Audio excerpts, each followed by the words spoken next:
Yo, it's your boy Alfie King. Welcome to the 106 Mile Podcast. Come in, get comfortable, get comfortable. How you doing? Welcome to another week on God's green earth, baby. This is the second attempt at recording this podcast. As you know, I was saying last week about making increments, making things better, but not being a perfectionist about things and all that. Well, the whole aim of the game was to record the podcast on a Saturday and edit it on the Sunday. Now, last week we the week before was not very good. It was late.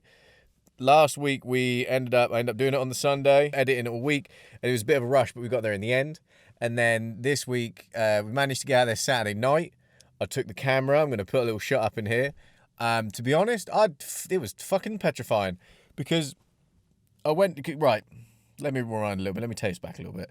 So this week's theme, we're going to have another theme this week, is resistance. So if you've ever read the book, the War of Art, there's The Art of War and The War of Art, both good books, but The War of Art is a great book that talks about creative people, and something that I find all the time when doing music, I'm the fucking worst for it, which is resistance. Now, the gentleman that wrote the book, he talks about, I was a taxi driver, I was this, I was that, I was getting older, I wasn't achieving anything in my life, and it was because, I'd have this typewriter, I'd write a bit, I'd do something, and then just stop, procrastinate, it just wouldn't happen.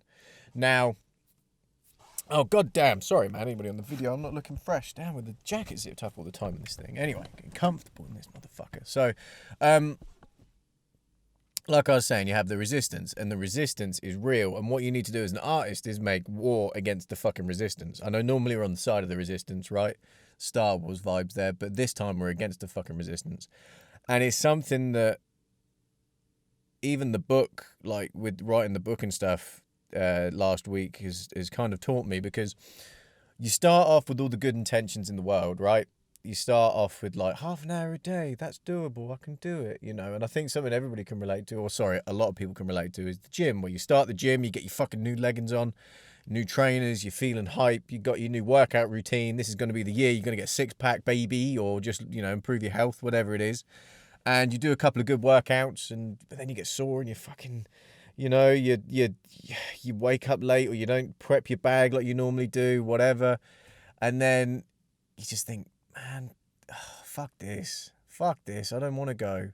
That's the resistance creeping in, and it's the fact that the people that have ever done that, there are times where you go, no, you stand up to it and you go, I'm gonna fucking go anyway, and you go to the gym, right, and you think your workout's going to be dog shit, but then your workout's great, and you're like, oh, my brain told me it was going to be a totally different thing, right? That's the fucking resistance right there. And it's the same with writing the book that I had this week, and it's the same with music. But the problem with music is that I identify as being an artist and a musician, and everything's got to be perfect, and everyone's going to judge you and everything. And I'm just trying to let you in the fucking world of the musician, or maybe the neurotic Alfie King. And again, going to the gym or writing the book or doing anything gives you that fucking discipline about beating down the fucking resistance. So last night, I was petrified I was like, oh, it's dark, and I was doing other stuff, and I was like, fuck, I want to record this podcast. I said I was going to do it on Saturday, and I was just like, get in the fucking car and go and record the podcast.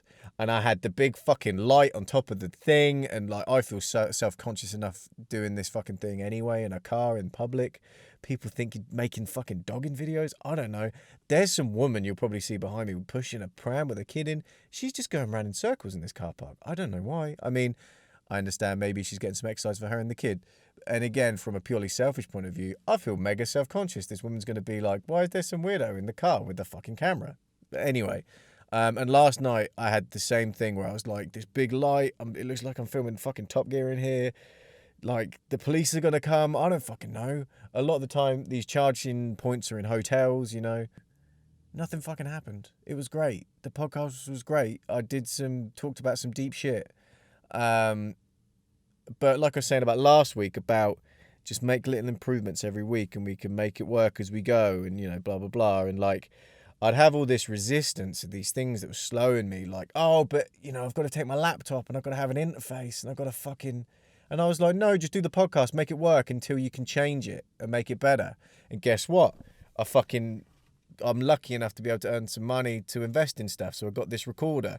Now I just put it in my bag. I got a camera bag because I was worried I was going to fuck my camera up and stuff. I was like, now I just get it out, plug the microphone in, push record. No excuses. Easy peasy. There's no, oh, my laptop battery's nearly dead. Oh, I forgot the cable. Like when I was doing Andrew's episode, it was a fucking nightmare with the cables and stuff, man. And I didn't have the right thing and I was freaking out. And whereas just like, streamline your shit, bro. And it's the same with the lens. Like last week, there was all the noise and the image wasn't crisp. I need the crispy, baby. And it was the thing that last week we left it till Sunday. And that was the last day that I had to film because I can't film in the week because, you know, late from work and all the rest of it. And I don't want to leave it that late. I want to try and get more disciplined. And then I said, fuck it. I had some extra money. And I was like, I'm going to buy the lens. But this lens hasn't got autofocus. So I did an hour podcast yesterday and none of it was in focus. And I was just so annoyed that I couldn't get an episode of high enough quality for you people where like my face is in focus and the mic sounds good. I was like, we've got Sunday, so let's reshoot this thing. You know what I'm saying? And that's what we did. Anyway, I'm going to start off the show because I just realised I haven't played you wonderful people the intro music. 106 miles Chicago, gotta get there, fall down. Come on, brother, you won't ride long. 106 miles, baby, hope you got some stories to tell. 106 miles.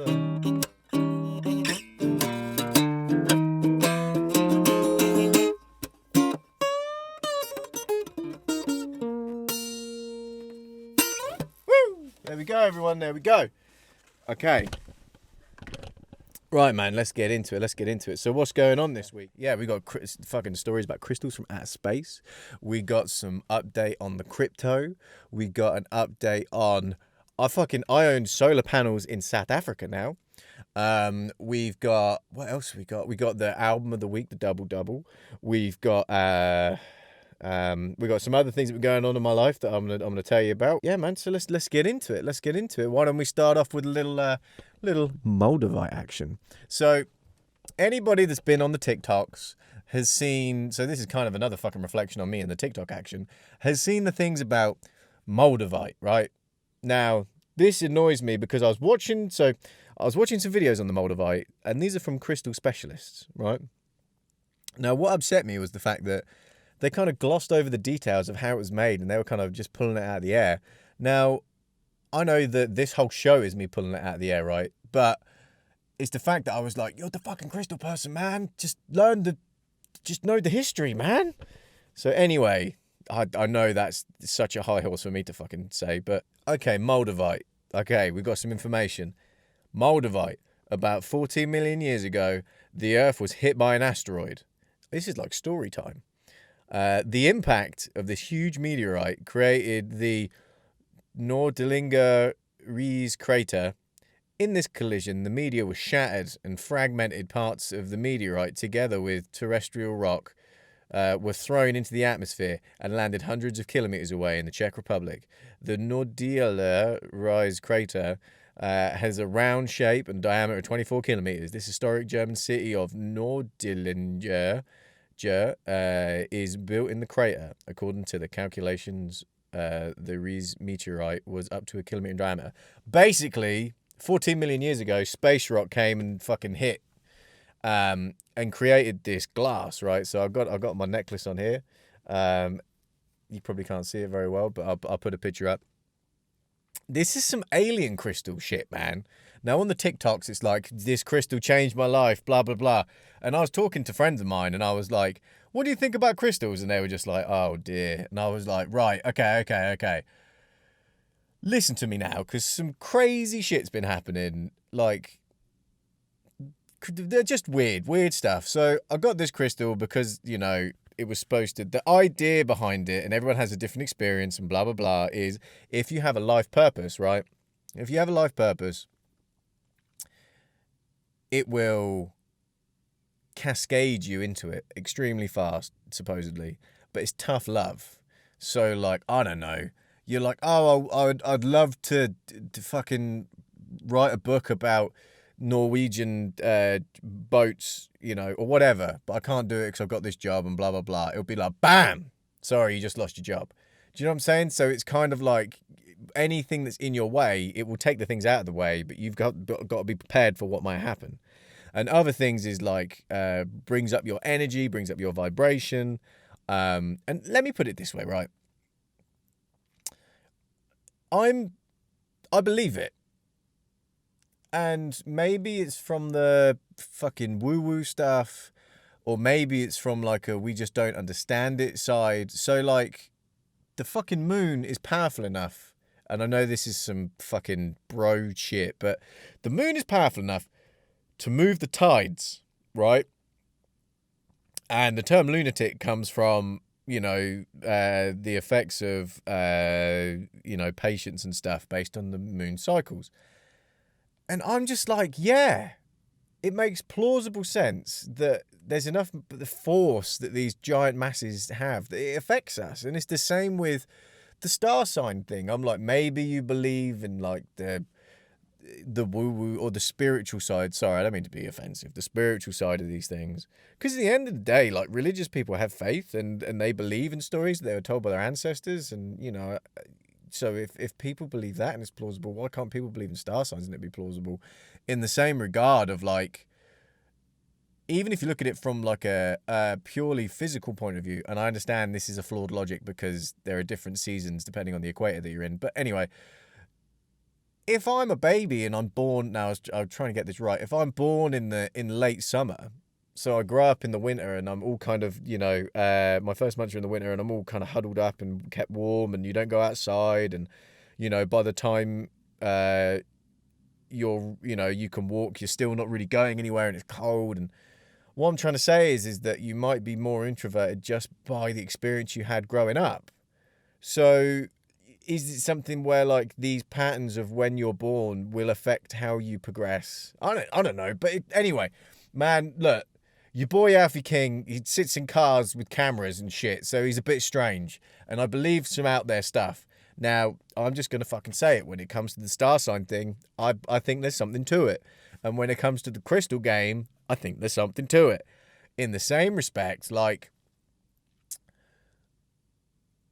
now, I didn't know about this until after the fact, right? So it's not psychosomatic because I didn't know.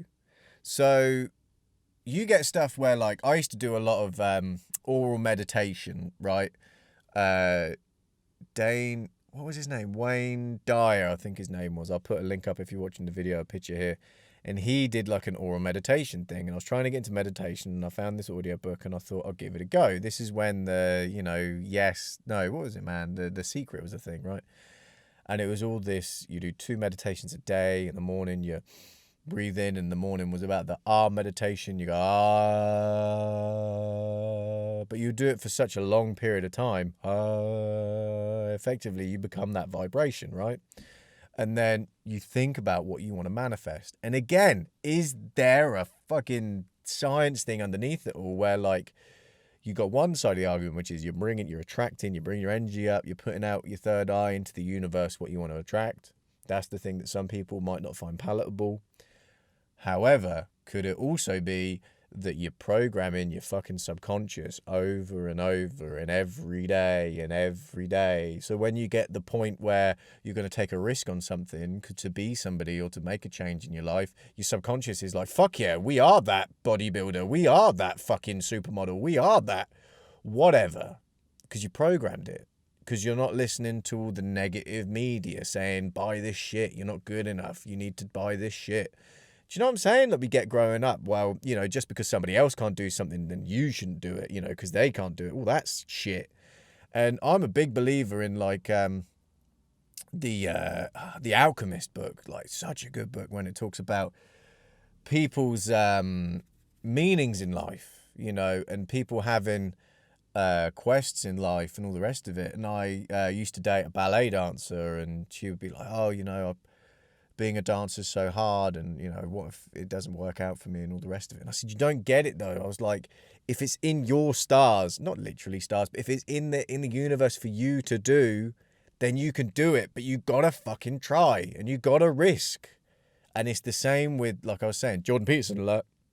The when he talks about the dragon and taking from the dragon and all that kind of stuff, you got to be prepared to get hurt and take risks and fuck up. You know, when it comes to this kind of crystal stuff,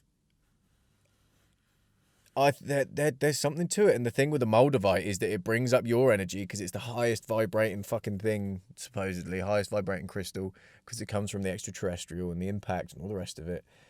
And when I used to do this breathing and again, you're doing this, and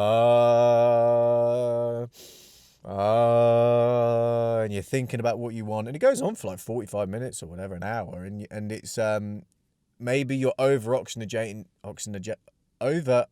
oxygenating your blood, but I would feel this rush from my whatever your chakra, your red, whatever that is down here, up through your chest, out through your third eye, and you used to do this cleansing thing to, you know, to get the energy thrown through your third eye. And I had the same fucking thing when I was driving with this necklace on.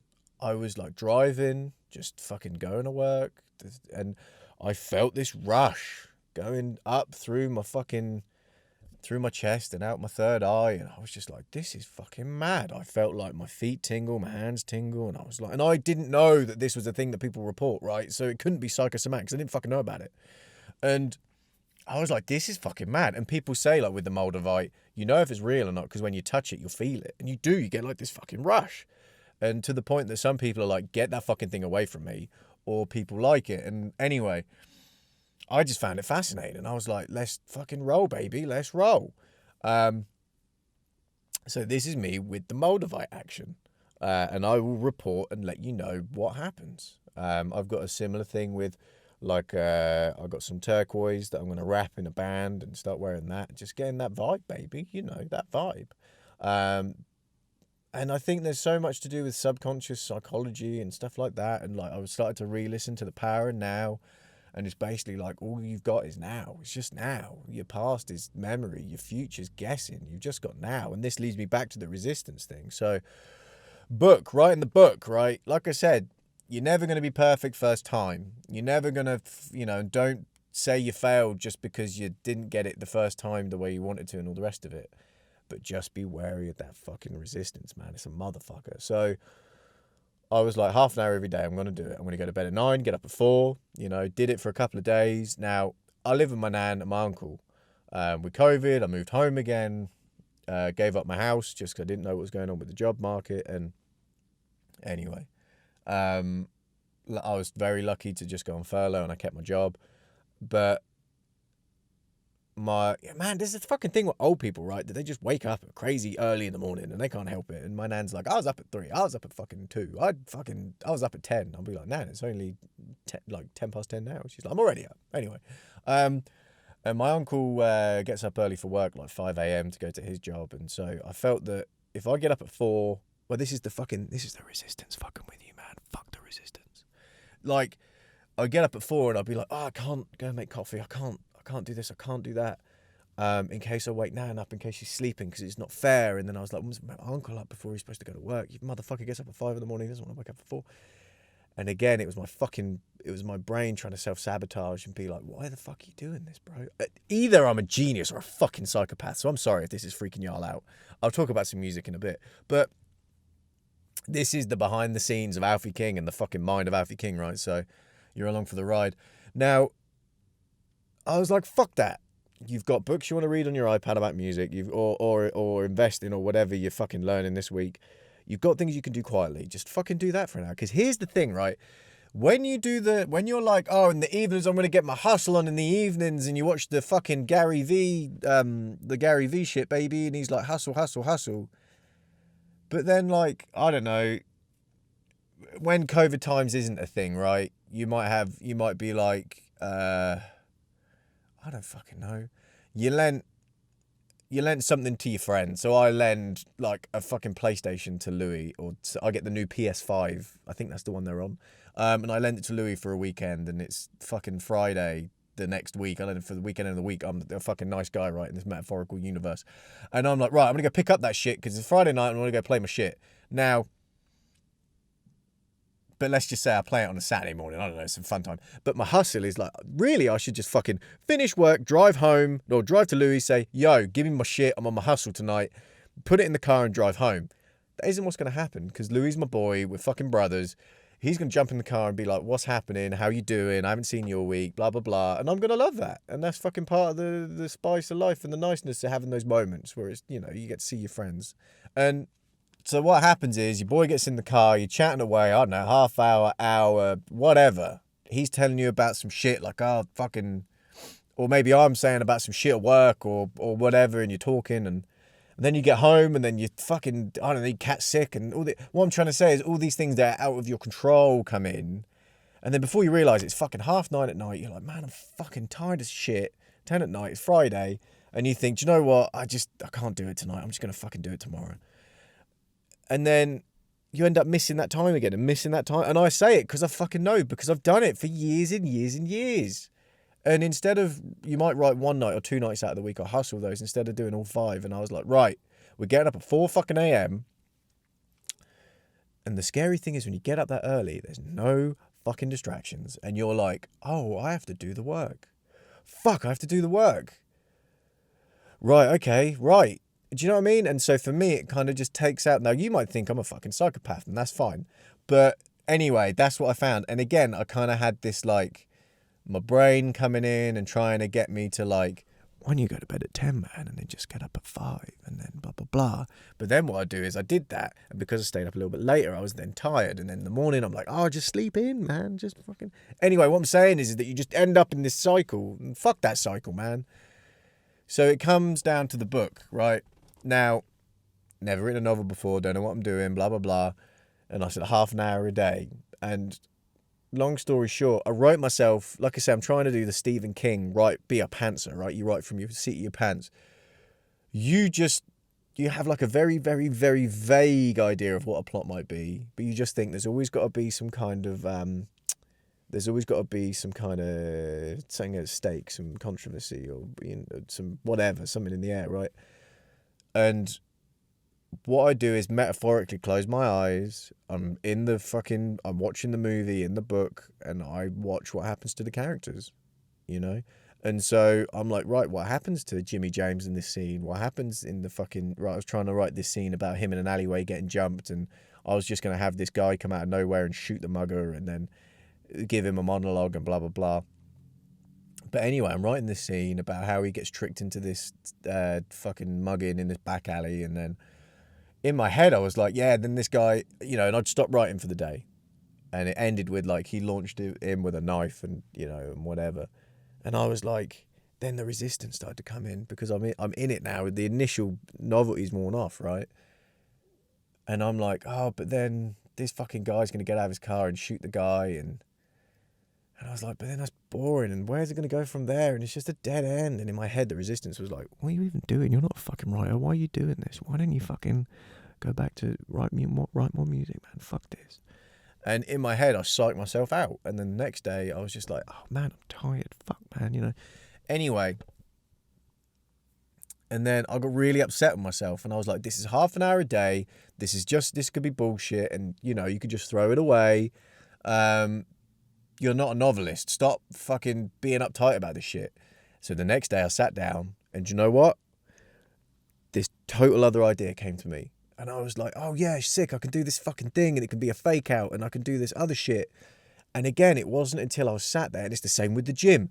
Sometimes you think you're going to have a shit workout, and you go in and you'll fucking be a world beater, baby. You'll be fucking breaking PRs, and you're like, where did that come from? I felt like dog shit when I woke up.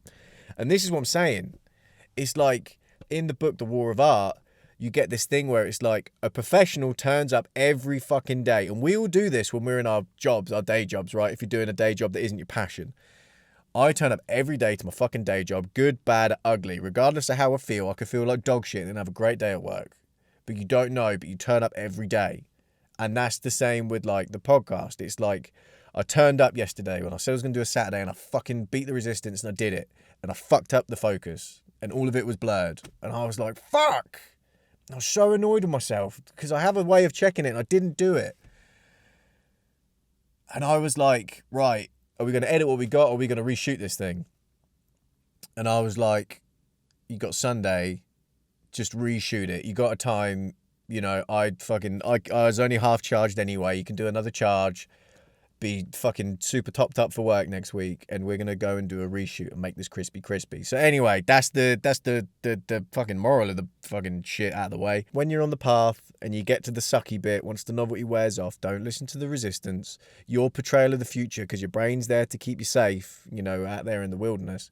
You got to ignore that fucking voice, and you've just got to power on and do what you said you're gonna fucking do, and find out in the moment, right in the now. It was like doing this podcast. I was like, fuck, I had a great podcast yesterday.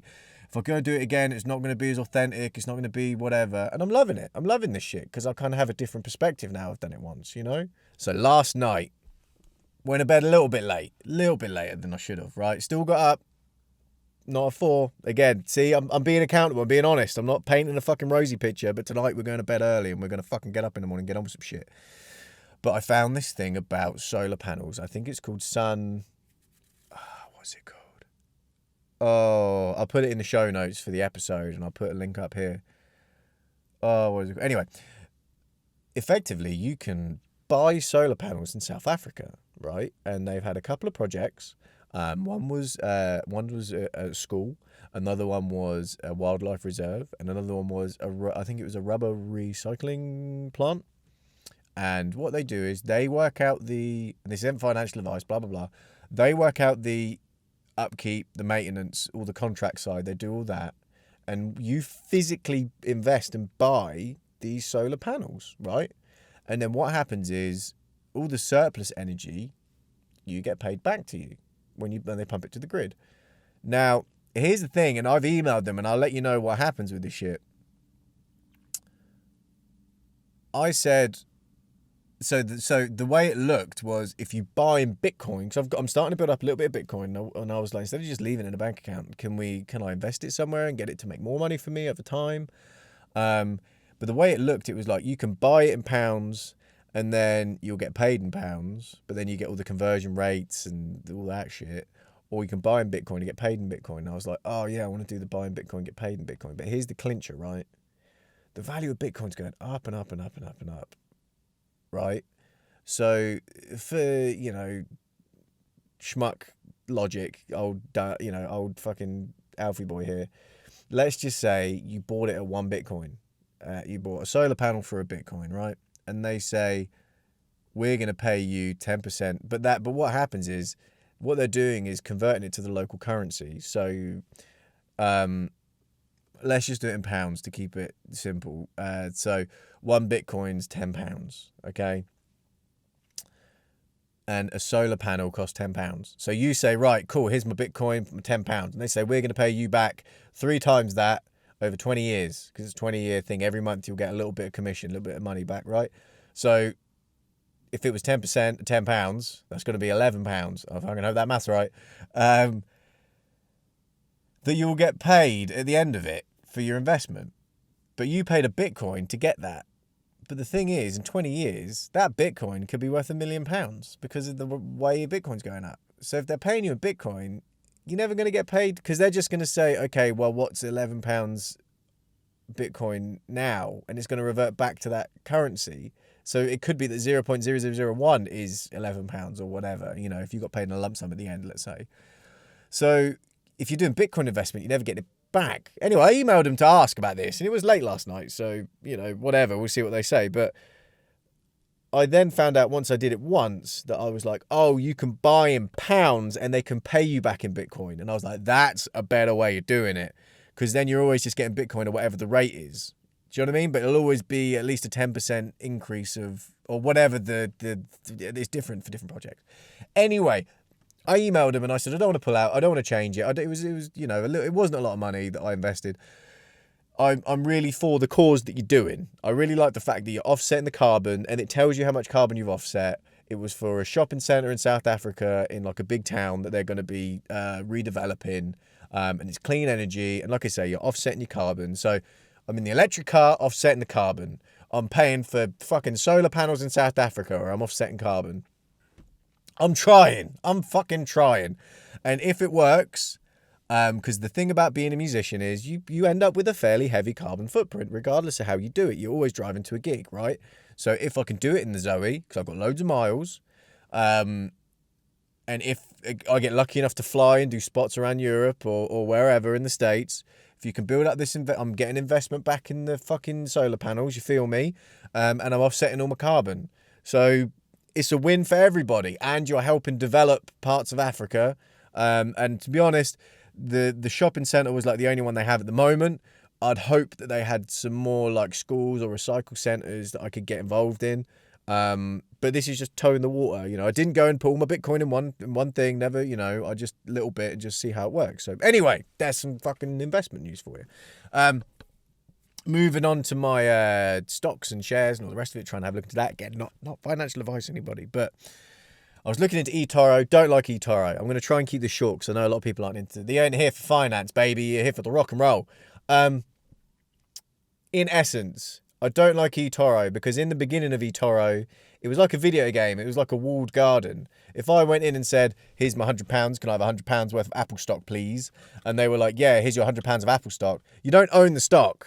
It's like fantasy football. It's fucking made up. But they'll monitor what the stock market's doing. So if Apple goes to £200, your token of Apple is now worth £200 and you can sell it and they'll cash you out. So yeah, you get the money. But what it meant is that if you wanted to short a stock, again, not going into all that stuff because I ain't no fucking financial advisor and probably don't understand myself, you can bet against a stock to lose over a certain time. So in a week, I reckon Apple's going to go through the floor. So I'm going to bet, I'm going to short, I'm going to buy some, because you have to borrow the stock to do. I'm going to short the stock and place a bet against it.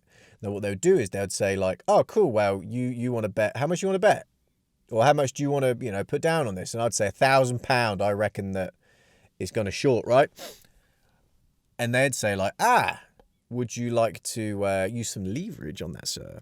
So that 1,000 turns, you can 10x it, and it'd be a 10,000. So instead of putting 10,000 in, they'll credit you 10,000 because it's all fake tokens, right? It's their token walled garden, okay? So then you go, cool, but then something happens, Apple's new shit's dope, and then you end up like, fuck, you've not only have you lost your 1,000, you've lost the 9,000 from they lent you. And they haven't given anything out because it was all fake tokens. Anyway, that was the old way. I know it's changed now. And now if you just buy a stock, like I want to buy £100 of Apple, please, they will give you a token for £100 of Apple. No, sorry, you will buy the stock of £100 of Apple, and they buy it from the stock market, and then they hold it in their brokerage, and then it's written down that you own it. So it's not like that anymore. But it was just the whole thing about like this Fugazi fucking made up money and all the thing. I just got freaked out and was like, I'm not fucking putting my money in this shit. And again, I'm talking tiny amounts. I ain't no fucking millionaire, but but I'm just trying to learn about it because over time, I'm 30 now, 20 years will be 50, blah blah blah. So I found Free Trader, sorry, and Free Trade is the same thing. I buy a stock and they go and buy it on my behalf, and it's logged as it's mine in their records. They hold the stock. And I believe they're working on something where if I build up 10 grand's worth of stocks or 20 grand's worth of stocks over a long time, that they're working on something where I can go to a private financial advisor and a private broker or whatever, and then I can move all my certificates of stock I own over there, and it's like a physical thing. I want to own the stock. I don't want to own a fucking promissory note. I want to own the stock. So anyway, maybe I don't know what I'm talking about, but there we go. That's that in the fucking can, Anyway, moving on. Another big thing that happened this week was my granddad passed away. Terry Abrahams. He was my maternal grandfather. And this was quite an important message that I got a little bit emotional about this last night, and I wasn't expecting to. So I think I'll hold it together a little bit more today. Now, those of you who know me know that I grew up, so, I didn't have the worst start in life. I didn't have the best start in life. And I grew up with my paternal, so my dad's side, dad, nan, and granddad. When I was about 11 years old, I moved in with them. And I was very, very, very lucky that I had that. Now, on that side, it was my granddad, Ray. who passed away a couple of years ago, like 2 years ago now. Anyway, even living with Grandad Ray, it was such a weird thing because my nan and granddad that I live with never tried to be my mum and dad. They never tried to take that mantle. They never assumed the role of, call me dad or whatever. But unfortunately, what this meant was like, didn't have that. And don't get me wrong, I'm fucking lucky to have these people in my life who kept me safe and looked after me. I understand that. And some people don't even get a dad of any type. So, and Grandad Ray paid for everything that I ever fucking had. I never went hungry. He bought me my first proper electric guitar. So I was fucking blessed. But because he didn't want to assume the role of my father, I assume, he never sat down and was like, I mean, he told me little words of wisdom, but like, I fucking taught myself to shave. I fucking, nobody ever taught me about finances, about money. One thing Grandad Ray always said is, if you owe a debt, it's a debt of honor. If you owe somebody money, it's a debt of honor. You always pay that fucking loan. So, that's something I always ran with, and anyway. But it was one of those things that I never sat down and talked to him about what it was like where he grew up, what it was like, I don't know. But this is the thing, I don't know what dads talk to their fucking sons about. I just watch it on the movies, picking up, how to go and talk to a girl or a boy or someone you find attractive, how to run your finances, and this is mother or father, and I didn't get it from either side, so I'm not trying to gender there. I'm sorry if I assumed, but I was very lucky that I had a very safe home, and I was let to grow up kind of free range, fucking Alfie King, right? And it was one of those things that I lived with the guy for 10 years, right? 15 years, and I never asked him stuff like what it was like where he grew up, what it was like, when he was young and went out with people, or what it was like. Did he ever think about starting a business? Did he ever think about doing this or doing that? And it's one of those things that, like, you think you're always going to get round to it. And then one day my granddad had cancer. And it was like, fuck. And then he got ill, got really, really fucking ill. And it didn't feel appropriate. I don't know. And then one day he was gone. And you just think, I've lost all of that. Chance to talk to him, And it was the same with Grandad Terry. So we went to the funeral this week on Wednesday, and I found out lots of stuff about his life that I didn't know. I didn't know that he lived in Essex for a while. He was fucking hell, this is probably where I get my big brashness from and loud voice and fucking whatever. When he was growing up, he was fucking head boy. He met my nan when he was like 16. He was in the boxing club. He used to go, they would go running in the evenings. Nan would ride the bike and he'd jog next to her. He was like in the gymnast team. He fucking ended up being a black belt in Aikido, and he did judo, and this is another thing, man, talking about the crazy crystal healing and all the rest of it that I can't get my head around, right? So it's Christmas a couple years ago. This is probably last time I saw him. And he wasn't well. He wasn't as ill as he became, but he wasn't great. And he was saying to me about the chi and the energy. And it's weird because he was a fucking straight shooting businessman. Do you know what I mean? And he didn't fuck around. So I was kind of a bit taken back when he was talking about this stuff, right? And he was saying about being able to move the chi around and all this kind of stuff. And I was like, okay, whatever. And he could walk on his own, but he was getting weak and frail. And I was sat one side of the oak kitchen table, one of the big wooden kitchen table at my mum's, and he was at the other. And he was saying about, you can use it to lever your strength or whatever. And he was doing this he said, I don't know if I'm going to be able to do it, but I'll try and do it. And he kind of centered himself and, whatever the term is. And then with his two fingers, his thumb finger and his pointer finger, he pinched the side of my mum's, and this is a heavy wooden table with a full Christmas not banquet, but we have like a buffet before Christmas because, but we all get together to celebrate it a week early or whatever, because we go off to our family. And the fucking guy lifts the table with all, and I would have struggled to lift the table with all the stuff on it. And the guy lifts it off the ground, and I'm gobsmacked. And he's saying it's because of the chi and all this, and I was like, what the fuck? Anyway, by the by, but it's stuff like that where, like, okay, you can call bullshit on some stuff you see on TV, you can call bullshit on a magic show you go and see, you can call bullshit on whatever. But when it's your granddad and it's your mum's table, and you're like, this can't be a magic trick because I'm fucking here and it's in front of me. Do you know what I mean? But anyway, I found out all these fascinating things. Like, he went to the police and he did defense training with the police. Not a sting. I'm on about the police, with judo rolls and all that, Aikido stuff. He used to do Cub Scouts and Cubs and all the rest of it. My nan used to help him, and I believe they were one of the first to let girls be part of the Cubs and Cub Scouts, and my nan helped design the uniforms, and I thought that was really cool. And anyway, like I said, he was this kind of London. He sounded like a Cockney, but he wasn't he didn't come from the area, which makes you a Cockney, or the Tower. I think it's within earshot of the Tower or whatever it is. But he was like, I'm from London, or all that. And he lived in Essex with my nan for a while, and he was, so he worked in distribution in butchery. So his mum and dad I didn't know he was a fucking only kid. His mum and dad wanted him to be a banker, and he was like, no, I ain't doing that shit. I'm about the people, like this, about the people, about me talking to you. And he said, I want to go into being a butcher. And he used to go on the market and sell to the butchers, like distribution.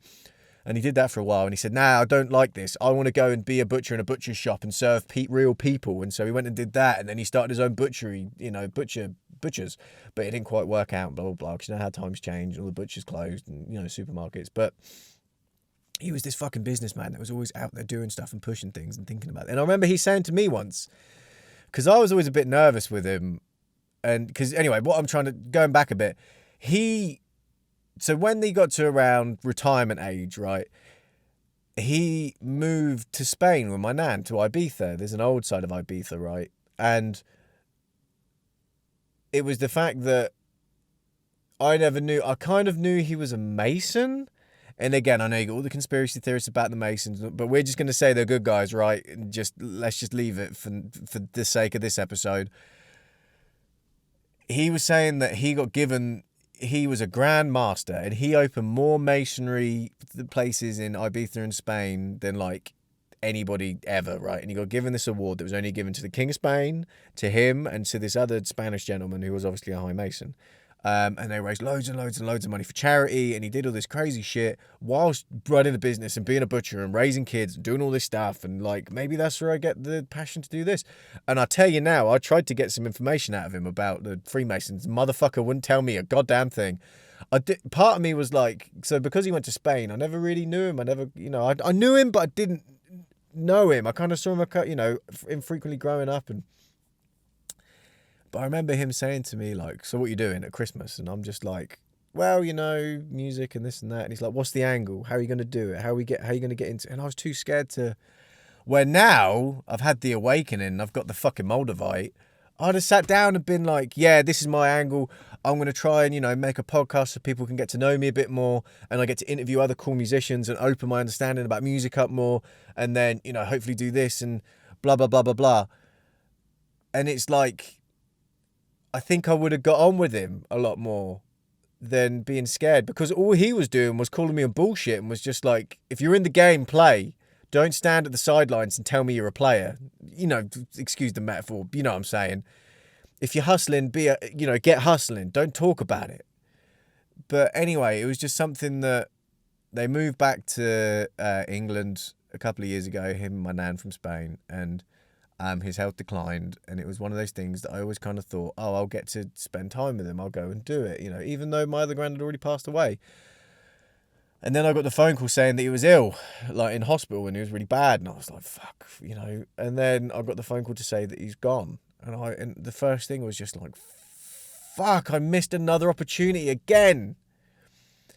And it's the fact that all that's gone.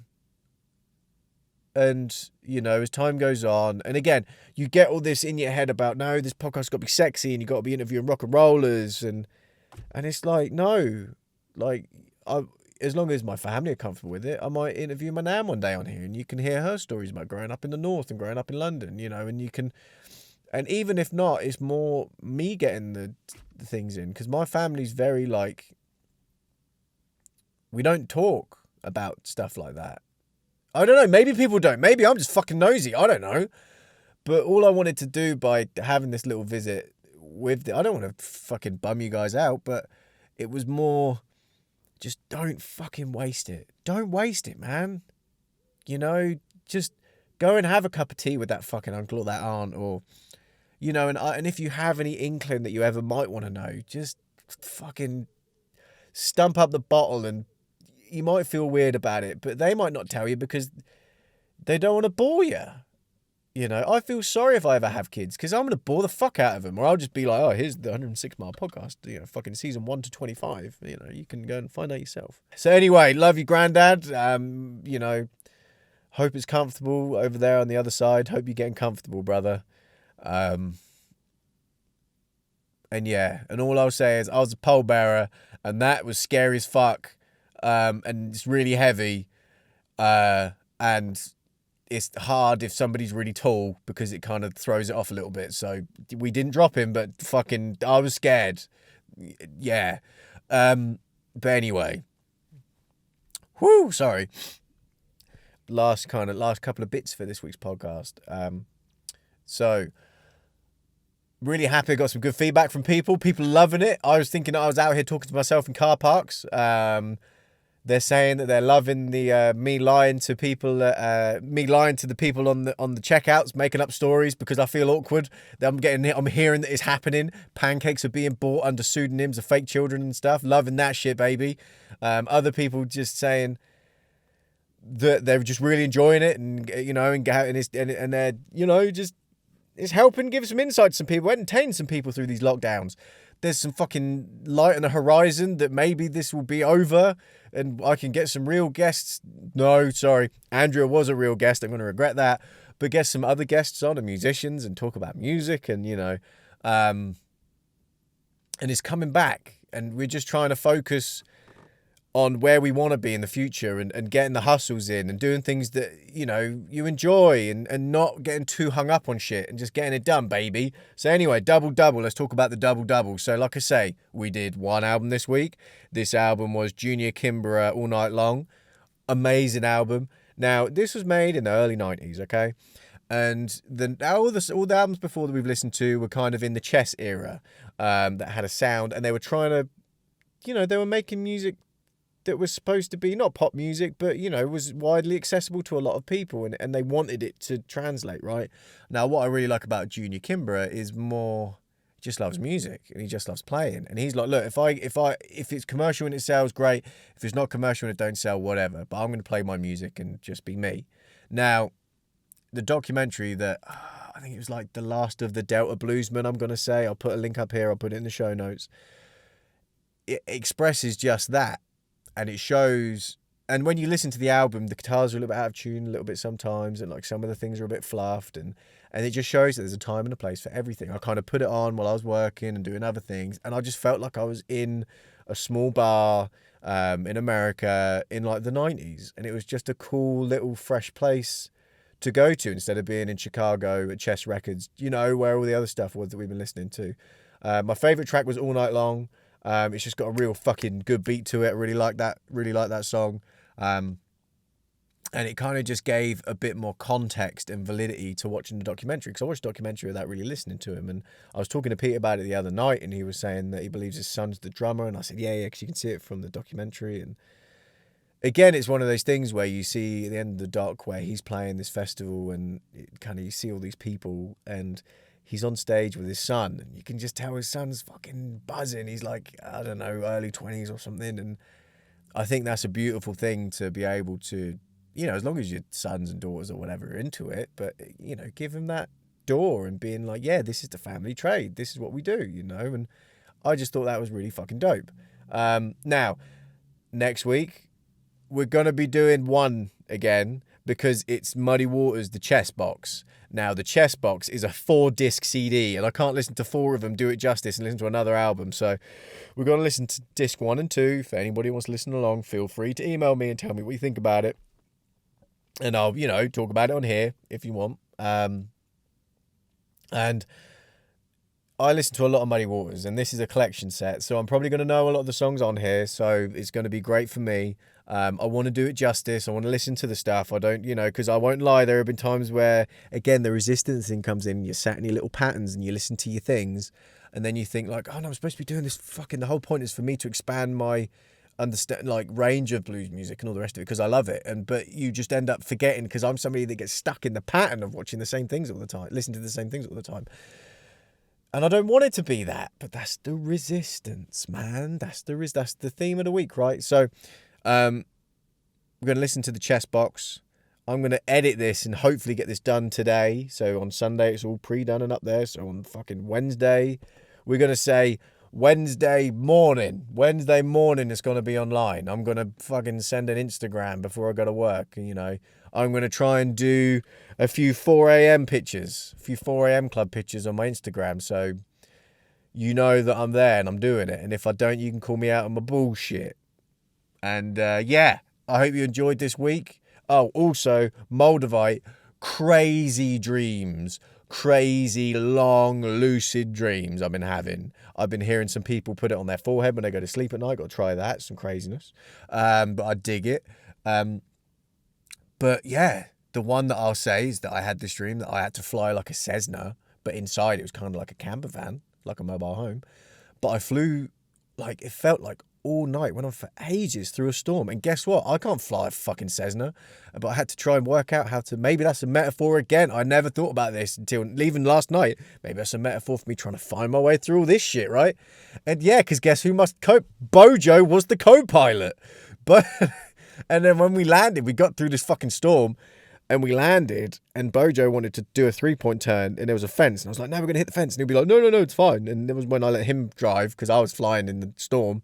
And he got too close and we fucking snapped the rudder off. And I was like, oh no. And then he was like, well, that's broken. So why don't we give it full chap and try and turn on the fucking engines and see how fast the thing spins. And he did that and and he burnt out the fucking propeller. And then we had to get that fixed. But that was just part of the dream. Went on for ages. And anyway, I'll give you more Moldavite update. I'll give you more fucking Tommy on the stock exchange update. And I hope you were comfortable. I hope you enjoyed it. Oh, God damn it, I'm sorry. Talking about holding myself accountable, one thing you guys haven't heard on this podcast is new music from me, and that's the kind of the point of this thing, right? So, I do a thing where I say I haven't read enough books, I haven't learned enough, because this is the thing where the resistance really hits, because it's part of my subconscious ego of who I am, who my ego identifies as being a musician. And you think if I put something out and it sucks, people are going to hate it, blah, blah, blah. Anyway, long story short, this time next week, and I have nothing written, I'm going to have you a song. It may not be the best song, but I'm going to play you something on the podcast, and you're going to have a new song. So there we go. I called it. I said it. And yeah, wish me luck. I hope you had a good week. I hope you had it's Wednesday when you're hearing this, so we're nearly there. The weekend, we're over. This is the hump day. You got some Alfie King, 106 miles going up in here to help you, get through. And I'm going to play you out. So I hope you enjoyed the dabble into the mind that is Alfie King. I hope that the audio was crisp. No, the audio was clear and the picture was crispy. And let's get this thing going. 106 miles Chicago, gotta get there for dawn. Come on now, brother, you on my lawn. 106 miles, baby. Hope you got some stories to tell. 106 miles.